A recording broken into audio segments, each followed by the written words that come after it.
में अब करिश्मा बेहद खुश नजर आ रही है, क्योंकि चौहान हाउस की डील उसके हिसाब से पूरी तरह फायदे का सौदा साबित हुई है। उसे लग रहा है कि अब उसकी किस्मत चमक गई है। लेकिन असली खेल तो अब शुरू होने वाला है। दरअसल चौहान परिवार ने मिलकर करिश्मा को सबक सिखाने की पूरी तैयारी कर ली है। सारिका को छोड़कर घर के सभी लोगों को पता चल चुका है कि मित्तल साहब असल में कोई और नहीं बल्कि प्रभात है। जैसे ही प्रभात घर में कदम रखते हैं, देव, वसुधा, अविनाश और दिव्या सब घबरा जाते हैं। उन्हें डर होता है कि कहीं करिश्मा के सामने सच न आ जाए, क्योंकि डील पूरी होने से पहले यह राज खुलना बहुत बड़ा खतरा बन सकता है। इधर संतोष भी चिंता में डूबी हुई है, क्योंकि अब तक सारा खर्च वही संभाल रही थी और परिवार के पास पैसों की भारी कमी है। ऐसे में अविनाश सवाल करता है कि आखिर यह डील पूरी कैसे होगी।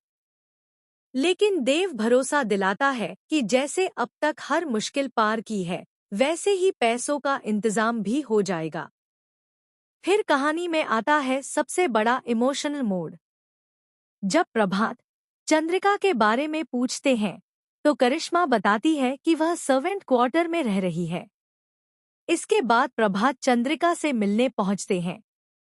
शुरुआत में दाढ़ी मूंछ की वजह से चंद्रिका उन्हें पहचान नहीं पाती, लेकिन जब प्रभात अपना भेष हटाते हैं, तब भी चंद्रिका पर कोई असर नहीं होता। वह अब भी गहरे सदमे में डूबी रहती है।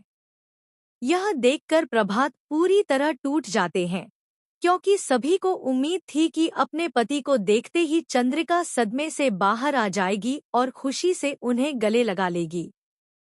लेकिन ऐसा कुछ नहीं होता। उधर सारिका और करिश्मा भी सर्वेंट क्वार्टर पहुंचती हैं, ताकि सच सामने आ सके, मगर तब तक प्रभात फिर से मित्तल वाले लुक में लौट चुके होते हैं। इस वजह से करिश्मा उनकी सच्चाई पकड़ नहीं पाती। लेकिन असली ट्विस्ट अभी बाकी है। जैसे ही डील पूरी होती है, करिश्मा खुशी से झूम उठती है।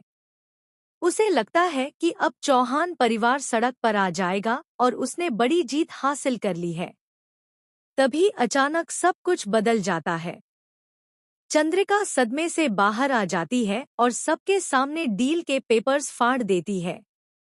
इतना ही नहीं, वह गुस्से में करिश्मा को जोरदार थप्पड़ भी मारती है। अपने पति को सही सलामत देखकर चंद्रिका की ताकत वापस